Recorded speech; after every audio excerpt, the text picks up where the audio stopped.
হয় আপোনাৰ পৰিচয়টো দিব মোৰ নাম ধ্ৰুৱজ্যোতি মহন্ত হয় ৰজনীগন্ধা নাৰ্চাৰীৰ লগত জড়িত হয় হয় এইটো ঠিকনাটো কি হয় এইখিনি আমাৰ গাঁও নগাঁও পৰে হয় তথাপি চব ভকতপাৰা হিচাপে প্ৰখ্যাত আৰু চব বুলি ক'লে জানে ভাল মানে চিপাঝাৰ সমষ্টিৰ অন্তৰ্গত চিপাঝাৰ সমষ্টিৰ অন্তৰ্গত দীপিলা মৌজাৰ দীপিলা গাঁও পঞ্চায়তৰ অন্তৰ্গত হয় হয় হয় আৰু এইখিনি খতৰা মন্দিৰৰ পৰা 1 কিলোমিটাৰ উত্তৰে হয় হয়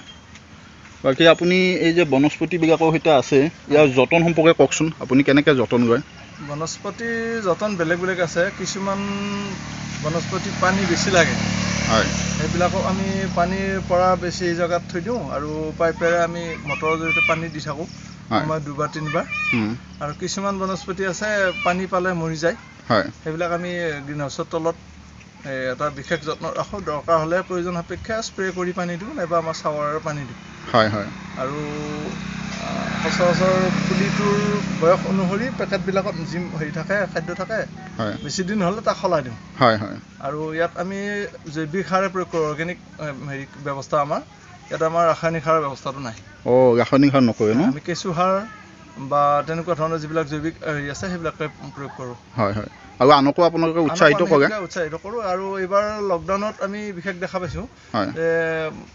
কাৰোবাক দেখিয়ে হওক নিজৰ মনেৰে প্ৰভাৱিত হৈয়ে হওক নাইবা সময় যাপনৰ কাৰণে হওক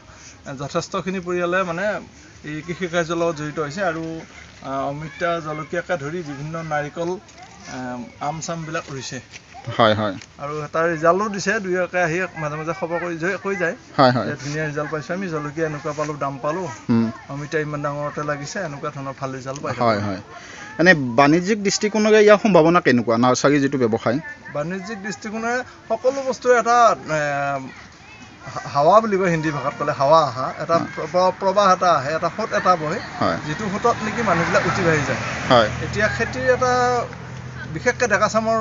ওপৰত এটা প্ৰভাৱ পৰিছে হয় আমি দেখা পাইছোঁ যিসকল আমাৰ টেট শিক্ষক বা অন্যান্য যিসকল ডেকা বাহিৰত থকা বা অন্যান্য ডেকা যিবিলাক আছে তেওঁলোকে ধুনীয়াকৈ আহি ইয়াত বিভিন্ন ধৰণৰ গছপুলিবিলাক লৈ যায় আৰু ৰোপণ কৰি তাৰ ভাল ফলাফল হোৱা চিত্ৰবিলাক হোৱাটছআপৰ জৰিয়তে বা আমাৰ ফেচবুকত বা আমাৰ ডাইৰেক্ট মোবাইলেৰে আনি দেখুৱাই আছে হয় মানে প্ৰভাৱ এটা পৰিছে আৰু জাগৰণ এটা আহিছে গছপুলি ৰুলে 1 নম্বৰ পৰিৱেশ সংৰক্ষণ হয় লগতে এটা ধনৰ বিনিময় এটা হয় ইনকাম চ'ৰ্চ এটা হয় হয় হয় যেনেকুৱা আমাৰ একদম কম শ্বৰ্ট টাৰ্মত আমি মানিবেগ মানে ধন অৰ্জন কৰিব লাগিলে জলকীয়া আৰু অমিতা আছে হয় যিটো 3 মাহ 4 মাহৰ ভিতৰত ধুনীয়াকৈ এটা ভাল ৰিজাল্ট এটা দিয়ে হয় 10 টকা 30 টকা এনেকুৱা খৰচ কৰিলে য'ত নেকি 1000 টকা 2000 টকা পাই যায় হয় এডাল গছত হয় হয়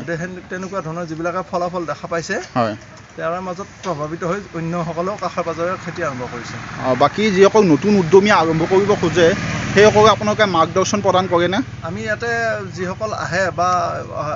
সকলোকে আমি ব্যৱস্থা কৰিছোঁ আৰু এটা ভাবি আছোঁ আমি ট্ৰেইনিং এটা কথা কিন্তু লকডাউনৰ কাৰণে সম্ভৱ হোৱা নাই যে নাৰ্চাৰী বা অন্যান্য খেতিৰ কাৰণে আমি কি কি সহজতে কেনেকৈ আমি আগবাঢ়িব পাৰোঁ দেখাত যদিও ভয় লাগে কি হ'ব কি নহ'ব বুলি কিন্তু আচলতে বহুত হেৰি নহয় ক্ৰমবৰ্ধমানৰ আমি গতিত আমি আগবাঢ়িলে এখন সৰু নাৰ্চাৰীৰ পৰা ডাঙৰ নাৰ্চাৰী হ'ব পাৰে সৰু গৃহস্থীখনৰ গছনিখিনি আমি লাহে লাহে একজোপাকৈ আমি 10 জোপা 100 জোপা কৰি ল'ব পাৰোঁ হয় আৰু জৈৱ বৈচিত্ৰ্য ৰক্ষাৰ ক্ষেত্ৰত এই নাৰ্চাৰী উদ্যোগে কেনেকুৱাকৈ ভূমিকা পালন কৰে বিশেষকৈ আজিকালি আমি দেখা পাওঁ যে সোনকালে উৎপাদন কৰাৰ ধান্দাত বিভিন্ন ৰাসায়নিক ব্যৱস্থা ইয়াত গ্ৰহণ কৰে ৰাসায়নিক সাৰ প্ৰয়োগ কৰে ৰাসায়নিক মানে কীটনাশক দ্ৰব্য ব্যৱহাৰ কৰে কিন্তু আমি নাৰ্চাৰীবিলাকত আমাৰ বিশেষকৈ আমি কীটনাশক ব্যৱহাৰ নকৰোঁ কীট নিবাৰক ব্যৱহাৰ কৰোঁ হয় হয় কীটনাশক বুলি কওঁতে আপোনাৰ দৰকাৰী অদৰকাৰী সব মৰি যাব কিন্তু কীট নিবাৰক বুলি ক'লে মোৰ এইজোপা গছত আম গছত যিটো পতংগই উপকাৰ কৰে তাকহে আমি আঁতৰাই দিলোঁ সেই পতংগই আকৌ বেলেগত উপকাৰ কৰিছে গতিকে তেনেকুৱা ধৰণৰ এটা কীট নিবাৰক পদ্ধতি আৰু যিটো আমাৰ ওচৰতে থকা বস্তুবিলাকৰ জৰিয়তে আমি কৰিব পাৰোঁ তেনেকুৱা কীট নিবাৰকৰ কাৰণে আমাৰ স্থানীয়ভাৱে পোৱা অমৰলতা বুলি কয় বা সগুনি লতা বুলি কয় গিলৈ বুলি কয় হিন্দী ভাষাত গিলৈ তাৰপিছত ধতুৰা গোমূত্ৰ গোময় আৰু মহানিম এনেকৈ কেইবাবিধো লগ কৰি উতলাই পানীটো যদি আমি ৰাখি দিওঁ তাৰে 50 গ্ৰাম পানীত 10 লিটাৰ দিলে সেইটো স্প্ৰে কৰিলে কীটনাশক হৈ যায়, কীট নিবাৰক হৈ যায় তেনেকুৱা ধৰণৰ কথা আছে। আকৌ যিটো কেঁচুসাৰ আমাৰ ওচৰৰ ঘৰুৱা জাবৰ জোঁথৰ বা গোবৰ বা ওচৰত কল আমাৰ সচৰাচৰ কল চবৰ থাকে, কলডাল কাটি পেলাই দিওঁ, কিন্তু আমি কলডাল পেলাই দিয়াত নহয়, আমি যদি টুকুৰা কৰি ধুনীয়াকৈ পচাই তাতে কেঁচু মেলি দিওঁ, সেইটো কলডালৰো এটা ভাল ব্যৱস্থা হ'ল, লগতে সেই কলডালৰ পৰা ধুনীয়া এটা মানে জৈৱিক সাৰ এটা উৎপন্ন হ'ল, আৰু যিটোৰ দ্বাৰা কোনো অপকাৰ নোহোৱাকৈ মাটিৰ উৰ্বৰা হ্ৰাস নহয়, বাঢ়িব, আৰু অন্য জীৱ জন্তু কীট পতংগবিলাকৰ অপকাৰ নহয়, বৰঞ্চ সি সহায় কৰিব গছ পুলিজোপাত। কিন্তু ৰাসায়নিক সাৰ ব্যৱহাৰ কৰিলে সচৰাচৰ দেখা পাইছোঁ যে মাটিটো বেছি কঠোৱা হৈ যায়, টান হৈ যায়, উৰ্বৰাটো কমি যায়, ভৰীয়া বুলি যিটো শব্দ কওঁ অসমীয়াত সেইটো নোহোৱা হৈ যায়। গতিকে জৈৱিকৰ পৰা সেইখিনি লাভ আছে। আৰু এইখিনি কথা আমি ইয়াতে